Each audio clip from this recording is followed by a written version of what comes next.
Credo in Deum Patrem omnipotentem, Creatorem celi et terrae, et in Iesum Christum, Filium eius unicum Dominum nostrum, qui conceptus est Dei Spiritus Sancto, natus ex Maria Virgine, passus sub Pontio Pilato, crucifixus, mortus et sepultus, descendit ad inferos, tertia die resurrexit a mortuis, ascendit ad caelos, sedet ad dexteram Dei Patris omnipotentis, inde venturus est judicare vivos et mortuos. Credo in Spiritum Sanctum, Sanctam Ecclesiam Catholicam, Sanctorum Communionem, remissionem peccatorum, carnis resurrectionem, vitam aeternam. Amen. In nomine Patris et Filii et Spiritus Sancti. Amen. Mysteria Doloris. Iesus in horto Getsemani orat. Vino Jesús a un huerto llamado Getsemaní y dijo: Abba, Padre, aparta de mí este cáliz, pero no sea lo que yo quiero, sino lo que quieres tú. Pater noster qui es in celis, sanctificetur nomen tuum, adveniat regnum tuum, fiat voluntas tua sicut in cielo ed in terra. Panem nostrum quotidianum da nobis hodie, et dimitte nobis debita nostra, sicut et nos dimittimus debitoribus nostris, et ne nos inducas in tentationem, sed libera nos a malo.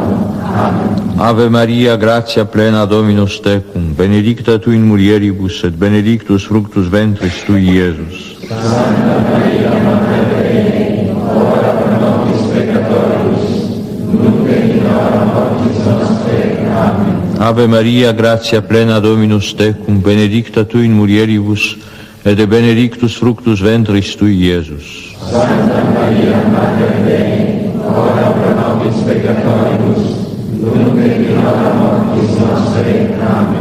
Ave Maria, gratia plena Dominus tecum, benedicta tu in mulieribus, et benedictus fructus ventris tui, Iesus. Santa Maria, Mater Dei, ora pro nobis peccatoribus, nunc et in hora mortis nostre. Amen. Ave Maria, gratia plena Dominus tecum, benedicta tu in mulieribus, et benedictus fructus ventris tui, Iesus. Santa Maria, Mater Dei, ora pro nobis peccatoribus, nunc et in hora mortis nostre. Amen. Ave Maria, gratia plena Dominus tecum, benedicta tu in mulieribus, et benedictus fructus ventris tui, Iesus. Santa Maria, Mater Dei, ora pro nobis peccatoribus, nunc et in hora mortis nostre. Amen. Ave Maria, gratia plena Dominus tecum, benedicta tu in mulieribus, et benedictus fructus ventris tui, Iesus. Santa Maria, Mater Dei, ora pro nobis peccatoribus,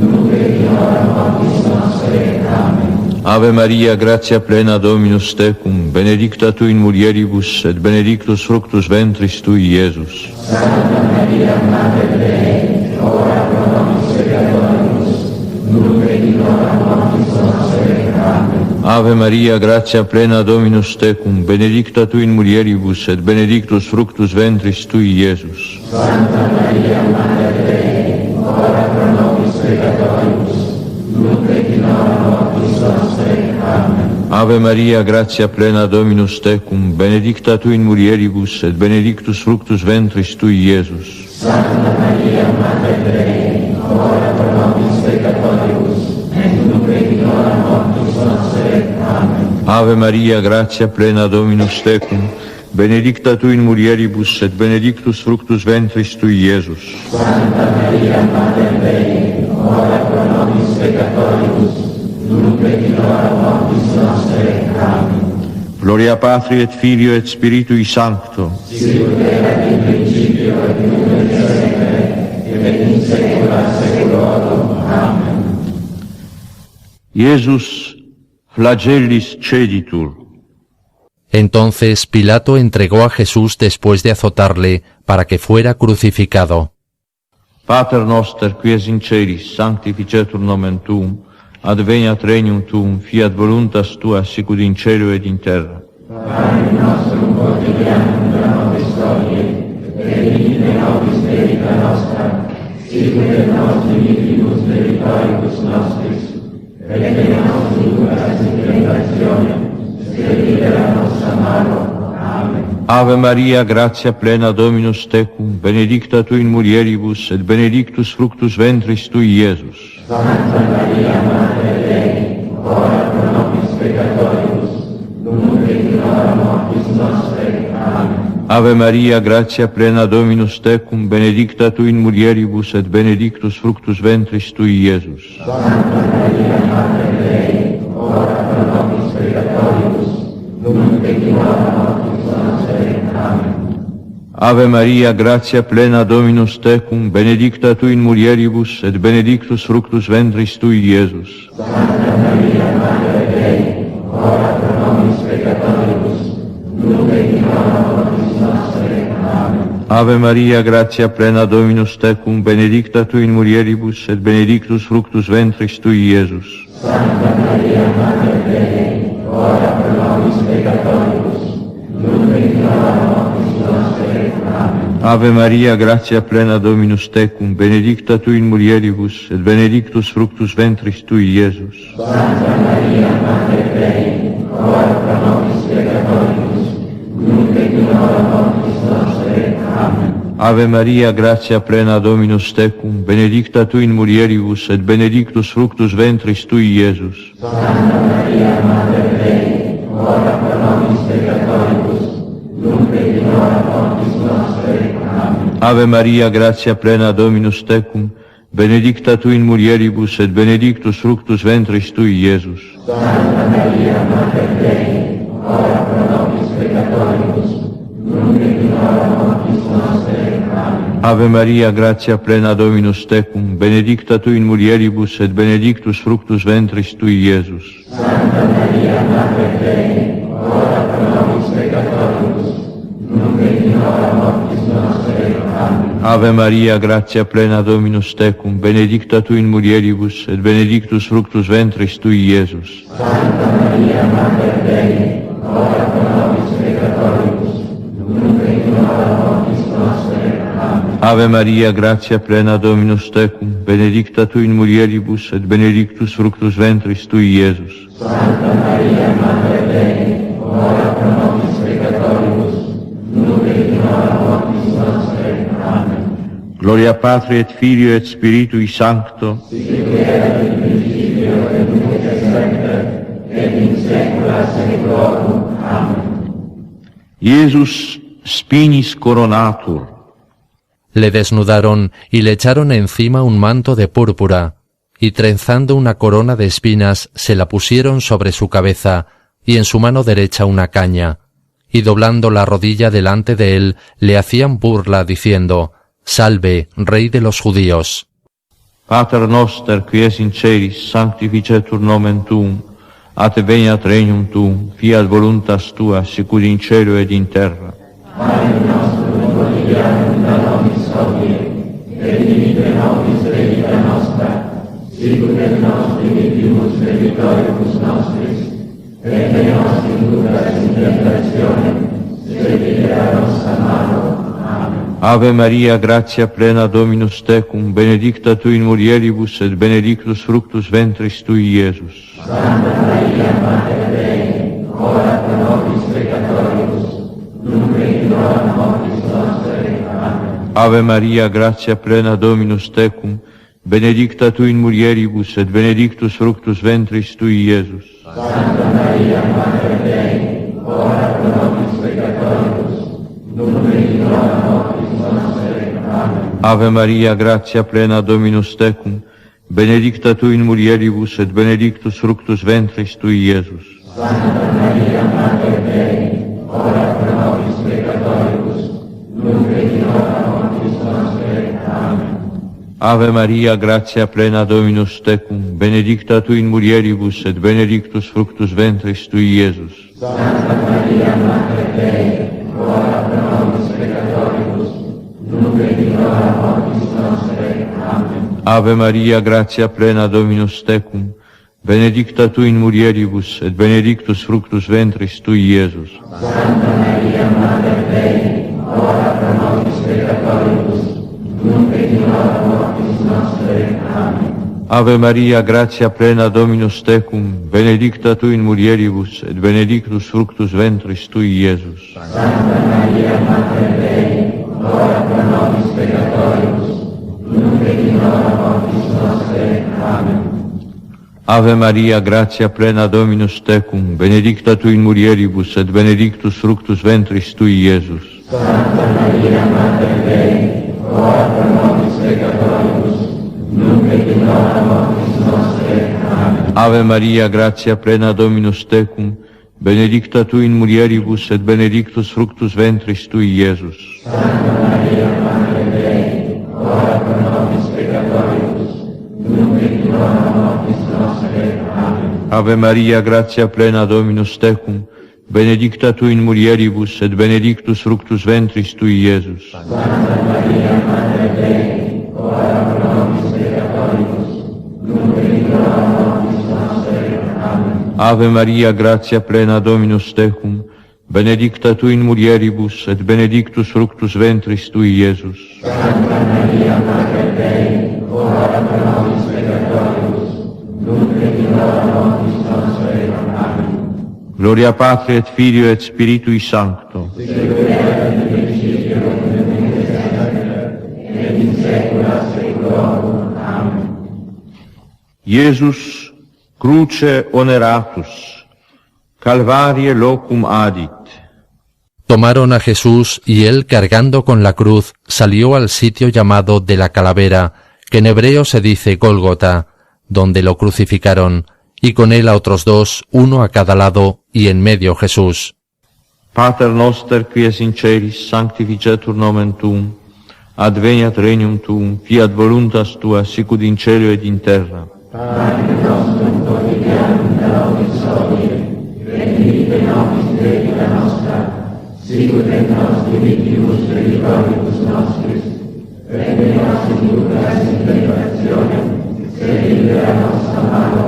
Amen. Ave Maria, gratia plena, Dominus tecum, benedicta tu in mulieribus, et benedictus fructus ventris tui, Iesus. Santa Maria, Mater Dei, ora pro nobis peccatoribus, nunc et in hora mortis nostre. Amen. Ave Maria, gratia plena, Dominus tecum, benedicta tu in mulieribus, et benedictus fructus ventris tui, Iesus. Santa Maria, Mater Dei, ora pro nobis peccatoribus, nunc et in hora mortis nostre. Amen. Ave Maria, gratia plena, Dominus tecum, benedicta tu in mulieribus, et benedictus fructus ventris tui, Iesus. Santa Maria, Mater Dei, ora pro nobis peccatoribus, nunc et in hora mortis nostre. Amen. Ave Maria, gratia plena, Dominus tecum, benedicta tu in mulieribus, et benedictus fructus ventris tui, Iesus. Santa Maria, Mater Dei, ora pro nobis peccatoribus,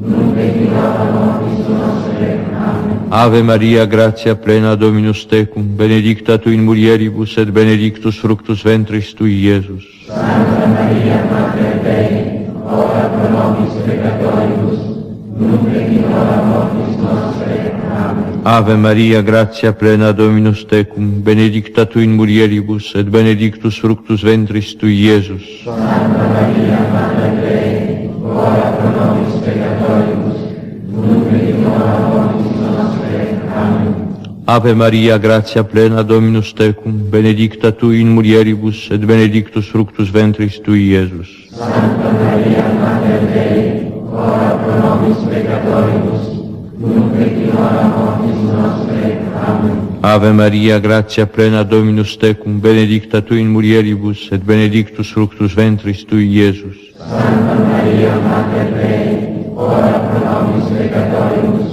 nunc et in hora mortis nostre. Amen. Ave Maria, gratia plena, Dominus tecum, benedicta tu in mulieribus, et benedictus fructus ventris tui, Iesus. Santa Maria, Mater Dei, ora pro nobis peccatoribus, nunc et in hora mortis nostre. Amen. Ave Maria, gratia plena, Dominus tecum, benedicta tu in mulieribus, et benedictus fructus ventris tui, Iesus. Santa Maria, Mater Dei, ora pro nobis peccatoribus, nunc et in hora mortis nostre. Amen. Gloria Patri et Filio et Spiritui Sancto. sicut erat in principio et nunc et semper, et in saecula saeculorum. Amen. Iesus in cruce moritur. Era todavía la hora tercia cuando le crucificaron. Llegada la hora sexta, hubo oscuridad sobre toda la tierra hasta la hora nona. A la hora nona, Jesús, lanzando un fuerte grito, expiró.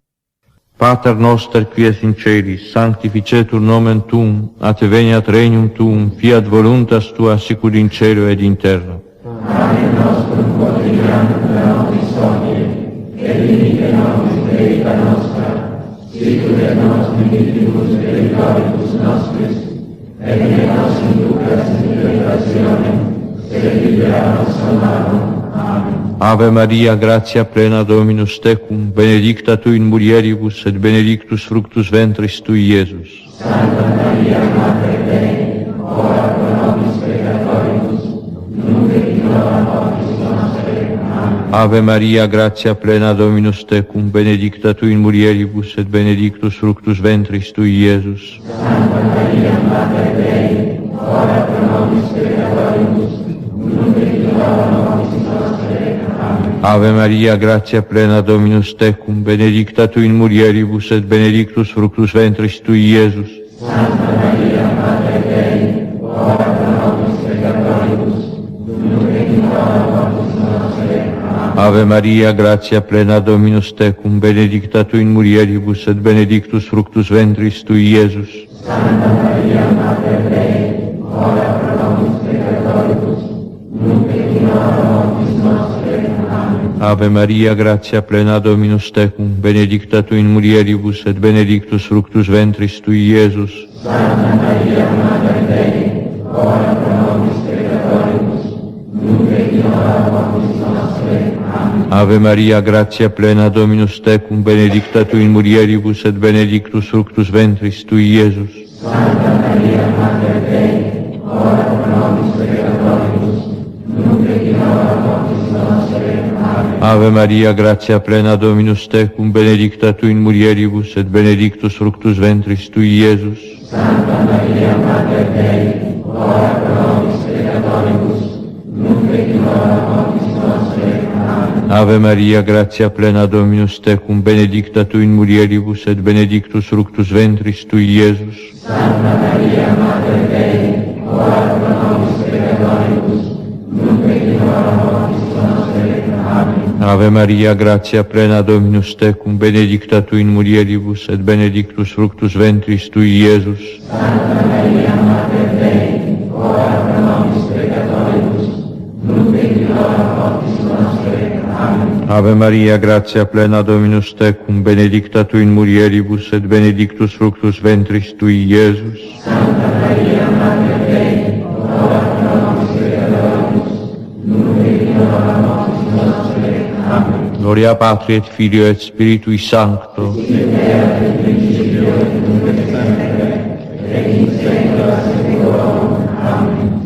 Kyrie eleison, Christe eleison, Kyrie eleison, Christe audi nos, Christe exaudi nos, Pater de Celis Deus, Filii Redemptor Mundi Deus, Spiritus Sancte Deus, Sancta Trinitas Unus Deus, Sancta Maria, Sancta Dei Genitrix, Sancta Virgo Virgine, Mater Christi, Mater Ecclesiae, Mater Divine Grazie, Mater Purissima, Mater Castissima, Mater Inviolata, Mater Intemerata, Mater Amabilis,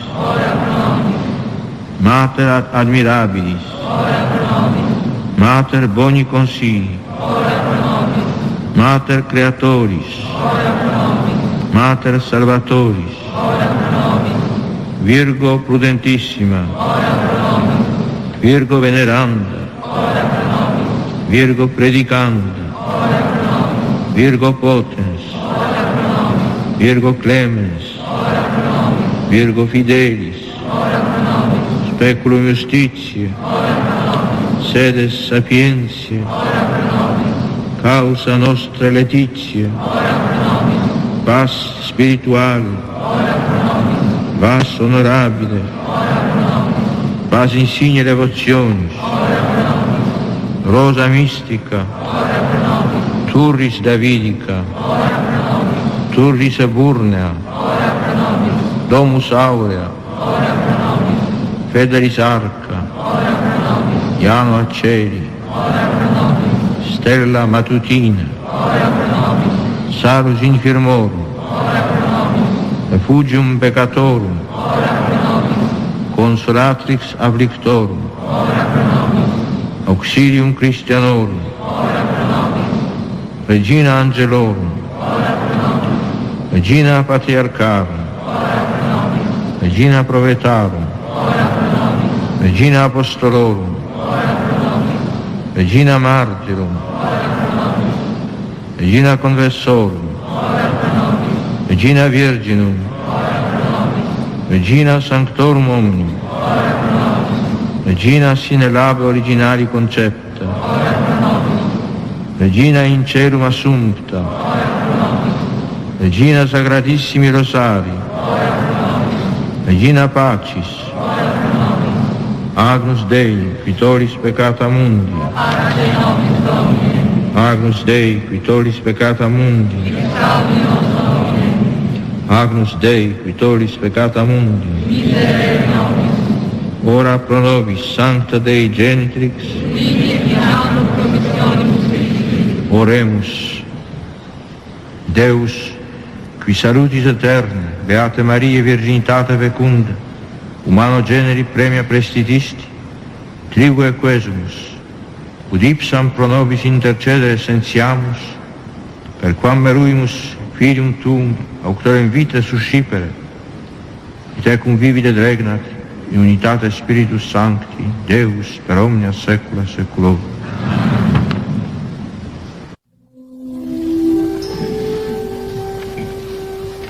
Salve Regina, Mater misericordiae, vita dulcedo, et spes nostra salve.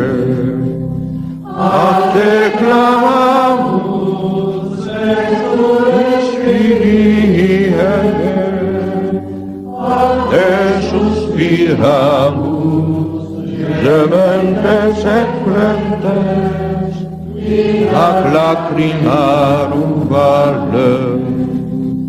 Ea ergo advocata nostra, illos tuos misericordes oculos ad nos converte.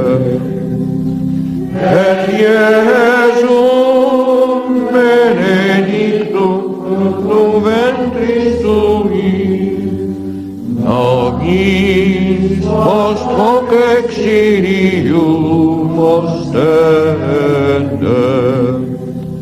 O clemens, o pia, o